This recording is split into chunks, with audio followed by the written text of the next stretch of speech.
నిన్న జగన్మోహన్ రెడ్డితో పాటు రక్తం పంచుకు పుట్టినటువంటి సొంత షర్మిలే జగన్మోహన్ రెడ్డి మీద కొన్ని కీలక వ్యాఖ్యలు చేసింది. వాస్తవానికి జగన్మోహన్ రెడ్డి కానీ వైసీపీ పార్టీ నాయకులు కానీ షర్మిల చేసిన వ్యాఖ్యలకు ఖచ్చితంగా సమాధానం చెప్పాలి. అవి షర్మిల కోసం కాకపోయినా సాధారణ ప్రజల మదిలో కూడా మెదులుతున్నటువంటి ప్రశ్నలు అవి. సో రెండు కీలక వ్యాఖ్యలు చేసింది. మొదటిది ఏంటంటే జగన్మోహన్ రెడ్డి నరేంద్ర మోదీకి దత్తపుత్రుడిగా మారి అక్రమ పొత్తు పెట్టుకున్నాడు, అక్రమ సంబంధం పెట్టుకున్నాడు అని చెప్పి, అంటే రాజకీయ భాషలో, ఇంకోటి కాదు, రాజకీయంగా అక్రమ పొత్తు పెట్టుకున్నాడనే ఒక వ్యాఖ్య అయితే చేసింది. ఇది బహిరంగ సత్యం. ఎందుకంటే 2019 ఎన్నికల్లో కేంద్రం మెడలు వంచి ప్రత్యేక హోదా తెస్తానన్న జగన్మోహన్ రెడ్డి నరేంద్ర మోదీ రాగానే ఆయన కాళ్ళ మీద పడ్డాడు. తొలి పర్యటనలోనే ఆయన కాళ్ళ మీద పడ్డాడు. ఆయన మెడలు వంచుతానని చెప్పి ఈయన నడుము వంచాడు. సరే, అది ఓకే, పక్కన పెడదాం. రెండో కీలకమైన వ్యాఖ్య ఏంటంటే జగన్మోహన్ రెడ్డి మొన్న ఓడిపోయిన తర్వాత ఎలక్షన్ కమిషన్ మీద ఆరోపణలు చేశాడు. స్టిల్ ఈ రోజుకి వైఎస్ఆర్సీపీ సోషల్ మీడియాలో ఆ ఈవీఎం మాయ జరిగింది, చంద్రబాబు నాయుడు ఈవీఎంలతోనే గెలిచాడు కానీ ప్రజలు ఓటేయలేదు అని వైసీపీ సోషల్ మీడియా ఈ రోజుకి దాన్ని ప్రచారం చేసుకుంటుంది. సో జగన్మోహన్ రెడ్డి ప్రమేయం లేకుండా, జగన్మోహన్ రెడ్డి బ్యాక్ ఎండ్లో దీన్ని నడపకుండా ఆ ప్రచారం అనేది జరగదు. ఎవరో ఒకళ్ళు ఇద్దరు కాదు, సోషల్ మీడియాలో చాలా కీలకమైనటువంటి వ్యక్తులు, ఈవెన్ వైసీపీ పార్టీలో చిన్న చిన్న పదవులు అనుభవించిన వాళ్ళు కూడా ఆ ఈవీఎంల మీద అనుమానాలు వ్యక్తం చేస్తూ పోస్టులు పెడుతున్నారు కదా. ఇప్పుడు దానికి షర్మిల ఒక కౌంటర్ వేసింది, ఒక సవాల్ విసిరింది. ఏంటంటే ఇప్పుడు కేంద్రంలో ఉన్నటువంటి ఎవరైతే చీఫ్ ఎలక్షన్ కమిషనర్ ఉన్నారో, సో ఆయన మీద మాకు నమ్మకం లేదు, ఆయన్ని మార్చాలి అని చెప్పి కొన్ని పార్టీలు పార్లమెంట్లో చర్చ నడపడానికి సిద్ధంగా ఉన్నాయి. సో దానికి వివిధ పార్టీల నుంచి మద్దతు కావాల్సి ఉంది.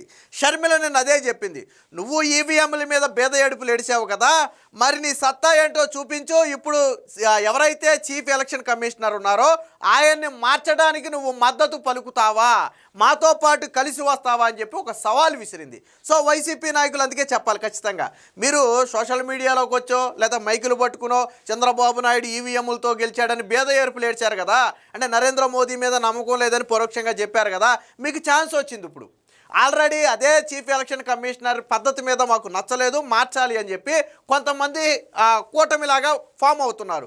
దాంట్లో జగన్మోహన్ రెడ్డి కలిసే దమ్ముందా? నువ్వు ఆంధ్రప్రదేశ్లో ఈవీఎంలని ఏదైతే మాట మాట్లాడావో ఆ మాటను కేంద్రంలో మాట్లాడే దమ్ముందా? ఇది షర్మిల అడిగినటువంటి ప్రశ్న. ఎస్, 100% సమాధానం చెప్పాలి. ఇప్పుడు వైసీపీ నాయకుల పరిస్థితి ఎలాగ ఉందంటే ముందు నొయ్యి వెనక్కి పోయేలాగా ఉంది. రాష్ట్రంలోకి వచ్చేసి ఈవీఎంలు అని చెప్పి బేదరుపులు అరుస్తారు, కేంద్రంలో షర్మిల విసిరిన సవాల్ స్వీకరించాలి మాత్రం అంటే మాత్రం దమ్ము ధైర్యం చాలదు. ఈవెన్ ఇంకోటి కూడా చెప్పింది, నరేంద్ర మోదీ జగన్మోహన్ రెడ్డి మద్దతు అడగకపోయినా, ఎందుకంటే ఆయన మద్దతు లేకపోయినా ఆయన ఏ బిల్లు అయినా పాస్ చేయించుకుంటాడు కేంద్రంలో. దానికి కావాల్సిన మెజారిటీ లోక్సభ రాజ్యసభ రెండిట్లోనూ నరేంద్ర మోదీకి ఉంది, దాన్ని పాస్ చేయించుకోగలడు.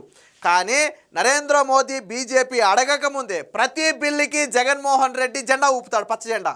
నేను రెడీ, మీరు ఏ బిల్లు పెట్టినా నేను రెడీ, నేను ఓకే, నా మద్దతు మీకే.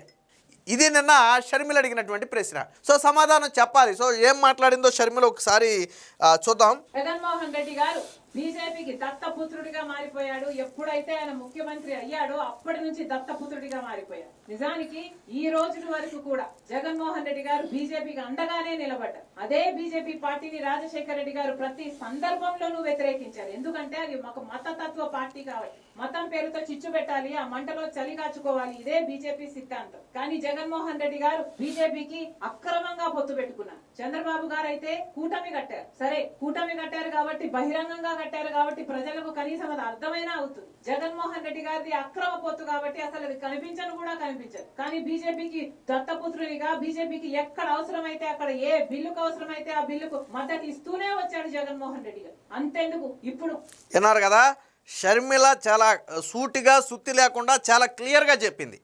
చంద్రబాబు నాయుడు గారు అయితే కనీసం పొత్తు పెట్టుకున్నారు, అది ఓపెన్గా ప్రజలందరికీ తెలిసి ఓట్లేశారు. కానీ జగన్మోహన్ రెడ్డి తెర వెనక నుంచి అక్రమంగా పొత్తు పెట్టుకున్నాడు వాళ్ళతో, తెర వెనక నుంచి వాళ్ళతో సంబంధాలు కొనసాగిస్తున్నాడు. అందుకనే ఇందాక అక్రమ సంబంధం, రాజకీయాల్లో అక్రమ సంబంధం లాగా ఎందుకు అన్నాము అంటే ఇందాక షర్మిల చెప్పిన మాట అదే, అక్రమ పొత్తు. అది చంద్రబాబు నాయుడు ఓపెన్గా పెట్టుకున్నాడు పొత్తు, ఆయన రైట్ రాయల్గా ఆయన పొత్తు పెట్టుకున్నాడు, ప్రజలు అందుకు అంగీకరించారు, ఓట్లేశారు. జగన్మోహన్ రెడ్డి రాష్ట్రంలోనేమో జనసేనని వ్యతిరేకిస్తాడు, చంద్రబాబు నాయుడిని వ్యతిరేకిస్తాడు, కానీ కేంద్రంలో మాత్రం నరేంద్ర మోదీని వ్యతిరేకించలేడు. ఎందుకు? ఎందుకనంటే జగన్మోహన్ రెడ్డి మీద కేసులు ఉన్నాయి. ఎక్కడ నరేంద్ర మోదీని ఎదిరిస్తే జగన్మోహన్ రెడ్డి కేసులు బయటకు వస్తాయో, అటు అక్రమాస్తుల కేసుతో పాటు, ఇటు వివేకానంద రెడ్డి కేసుతో పాటు, ఇప్పుడు తిరుమల లడ్డూ కేసుతో పాటు, పరకామణి కేసుతో పాటు అనేక అంశాలు జగన్మోహన్ రెడ్డిని చుట్టుముట్టి ఉన్నాయి. సో ఈవెన్ అన్నిటికీ మించి లిక్కర్ స్కామ్కు సంబంధించి ఆల్రెడీ ఈడీ ఎంటర్ అయింది లిక్కర్ స్కామ్లో. సో అది కూడా జగన్మోహన్ రెడ్డికి భయం. అంటే నరేంద్ర మోదీని కదిపితే జగన్మోహన్ రెడ్డి పిలక కేంద్రం చేతిలో ఉంది కాబట్టి, దర్యాప్తు సంస్థల చేతిలో ఉంది కాబట్టి, ఎక్కడ నన్ను తిరిగి తీసుకెళ్ళి మళ్ళీ శ్రీకృష్ణ జన్మస్థలం దగ్గర పెడతారా అనే భయం జగన్మోహన్ రెడ్డికి ఉంది. సో షర్మిల అదే మాట చాలా క్లియర్గా చెప్పింది. ఏనండి ఇప్పుడు ఒకసారి జరుగుతుంది ఎలక్షన్ కమిషన్ గురించి, అంటే చీఫ్ ఎలక్షన్ కమిషనర్ అక్రమాలకు పాల్పడ్డారు, ఓటర్ల లిస్టు పద్ధతిలో అక్రమాలకు పాల్పడ్డారు అని ఇండియా బ్లాక్ అంటే కాంగ్రెస్ పార్టీ, తృణమూల్ కాంగ్రెస్ ఇలాంటి పార్టీలు అన్ని కలిపి ఈయన మీద నో ట్రస్ట్ అన్నట్టుగా ఈయనని తొలగించాలి అని పార్లమెంట్ లో నోటీసులు కూడా ఇచ్చారు. కానీ దీనికి ఎంత మటుకు జగన్మోహన్ రెడ్డి గారు మద్దతు ఇస్తారో చూడాలి. విన్నారు కదా. సో జగన్మోహన్ రెడ్డికి చిత్తశుద్ధి ఉంటే ఇప్పుడు ఆల్రెడీ ఏదైతే కాంగ్రెస్తో పాటు, తృణమూల్ కాంగ్రెస్తో పాటు కొంతమంది నాయకులు చీఫ్ ఎలక్షన్ కమిషనర్ని తొలగించాలని నోటీస్ ఇచ్చారో, దానికి దమ్ము ధైర్యం ఉంటే జగన్మోహన్ రెడ్డికి మద్దతు తెలపాలా. ఎస్ నిజమే, చీఫ్ ఎలక్షన్ కమిషనర్ను కూడా తొలగించాలా, మన ఆంధ్రప్రదేశ్లో జరిగిన ఎన్నికల్లో కూడా అవకతవకలు జరిగాయని నాకు అనుమానం ఉందని చెప్పి జగన్మోహన్ రెడ్డి మాట్లాడే దమ్ముందా? మీరు రాష్ట్రంలో సోషల్ మీడియాలో బేదరుపులు అరవటం కాదు, ఈవీఎంలు మాయా, ఈవీఎంలతో చంద్రబాబు నాయుడు గెలిచాడని బేదరుపులు అరిస్తే ఏం ఉపయోగం? మీకు ఒక అవకాశం వచ్చింది, స్వయంగా మీరు ఎలాగ ప్రవేశపెట్టలేరు. ఆల్రెడీ దాని మీద పోరాడుతున్నటువంటి పార్టీకి మీరు సపోర్ట్ చేయగలరా? ఓపెన్ ఛాలెంజ్ జగన్మోహన్ రెడ్డి కావచ్చు, వైసీపీ నాయకులకు కావచ్చు. అందుకే చెప్పా, వీళ్ళ పరిస్థితి ముందు నుయ్యి వెనక్కోయిలాగా ఉంది. రాష్ట్రంలో నోటుకొచ్చిన ఆరోపణలన్నీ చేస్తారు, కేంద్రం దగ్గరికి వెళ్ళేటప్పటికి మాత్రం కుక్కిని పేన్లాగా చేతులు కొట్టుకుని నిలబడతారు. ఇది జగన్మోహన్ రెడ్డి నైజం. ఇంకా ఏం మాట్లాడిందో చూడండి. ఇప్పటి వరకు జగన్మోహన్ రెడ్డి గారు బీదేడుపులు వేశారు. ఎలక్షన్లలో మేము ఓడిపోవడం అన్యాయం అన్నారు, ఈవీఎంలలో మోసం జరిగింది అన్నారు, అక్క చెల్లెమ్మలు నాకెందుకు ఓటేయలేదో అర్థం కావటం లేదన్నారు, పెన్షన్లు తీసుకుంటున్న వారు నాకెందుకు ఓటు పడలేదో అర్థం కావడం లేదన్నారు. మరి నిజంగానే జగన్మోహన్ రెడ్డి గారు ఈవీఎంలో అవకతవకలు జరిగాయి అని నమ్మితే మరి ఈ కమిషనర్, ఎలక్షన్ కమిషనర్ ఎవరైతే ఉన్నారో ఆయనను తొలగించడానికి ఇచ్చిన నోటీసులలో జగన్మోహన్ రెడ్డి గారు మద్దతు ఇవ్వాలి. కానీ విన్నారు కదా, షర్మిల చాలా స్పష్టంగా చెప్పింది, నేను ఓడిపోవటానికి ఈవీఎంలే కారణం, నేను సంక్షేమ పథకాలు ఇచ్చిన తర్వాత ప్రజలెవరూ నన్ను మోసం చేసి ఉండరు, ఈవీఎంల మాయతోనే నేను ఓడిపోయానని జగన్మోహన్ రెడ్డి రాష్ట్రంలో బేదారుపులు అరిచాడు. ఈవెన్ జగన్మోహన్ రెడ్డి ఓడిపోయిన తర్వాత, సీఎంగా ఓడిపోయిన తర్వాత పెట్టే ప్రెస్ మీట్ ఏదైతే ఉందో ఆ ప్రెస్ మీట్లో కూడా పెన్షన్ తీసుకున్న అక్క చెల్లెలు ఎందుకు ఓటు వేయలేదు, రైతు భరోసా తీసుకున్న వాళ్ళు ఎందుకు ఓటు వేయలేదు అని బేదారుపులు అడిచాడు. పైగా వైసీపీ సోషల్ మీడియా ఆ రోజు నుంచి ఈ రోజు వరకు దాదాపుగా 2 ఏళ్ల నుంచి కూడా ఈవీఎం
ప్రతి వ్యవస్థను తమ గుప్పెట్లో పెట్టుకుంది. సిబిఐ అయినా సరే, ఆర్బీఐ అయినా సరే, స్టాక్ ఎక్స్చేంజ్ అయినా సరే, ఈడీ అయినా సరే, ఇన్కమ్ ట్యాక్స్ అయినా సరే, ఆఖరికి ఎలక్షన్ కమిషన్ అయినా సరే, అన్నిటినీ తమ గుప్పెట్లో పెట్టుకుంది. కానీ ఒక్కరంటే ఒక్క నాయకుడు మాట్లాడటం లేదు. కారణం బీజేపీ అధికారంలో ఉంది. ఆ అధికారాన్ని వీళ్ళందరూ కూడా అనుభవిస్తున్నారు కాబట్టి.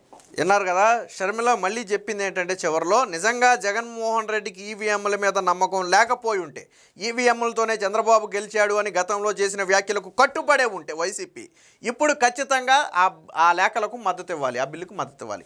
అందుకు సిద్ధమేనా జగన్మోహన్ రెడ్డి? ఇప్పుడు వైసీపీ నాయకులు కావచ్చు, లేదా వైసీపీ కార్యకర్తలు కావచ్చు, ముఖ్యంగా సోషల్ మీడియా కార్యకర్తలు మామూలు ఏడుపులు ఏడవట్ల. ఎవడో ఎక్కడో ఈవీఎంల్లో ఛార్జింగ్ ఎక్కువ ఉందన్నాడు అంటే వీళ్ళు పట్టుకుని అదిగో ఛార్జింగ్ ఎక్కువ ఉందంట, ఇవి ఈవీఎంల కుట్ర.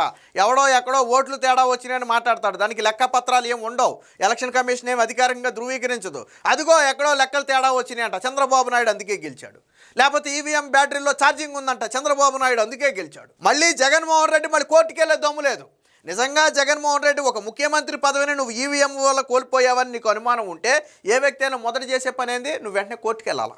ఇదిగో నాకు ఆంధ్రప్రదేశ్లో జరిగిన ఎలక్షన్ల మీద నమ్మకం లేదు, అనేక అవకతవకలు జరిగాయని అనుమానాలు ఉన్నాయని చెప్పి నువ్వు కోర్టుకు వెళ్ళాలి. వెళ్ళావా? నీకు పోయింది ముఖ్యమంత్రి పదవి, మామూలు పదవి కాదు, ఇదేం సర్పంచ్ పదవి కాదు, ముఖ్యమంత్రి పదవి. నీవు ఈవీఎంలు పోయిందని నువ్వు భావిస్తే నువ్వు వెంటనే చేయాల్సిన పని ఏంటి? కోర్టుకు వెళ్ళటం. కానీ వెళ్ళడు. ప్రజల్లో ఒక అపనమ్మకం క్రియేట్ చేయాలి. చంద్రబాబు నాయుడు ఫెయిర్గా ప్రజలు ఓట్లేస్తే గెలిచారు అనేది జనంలోకి వెళ్ళకూడదు. అది జగన్మోహన్ రెడ్డి జీర్ణించుకోలేడు. అందుకని ఏం చేయాలి? ఈవీఎం పాట పాడాలి. కానీ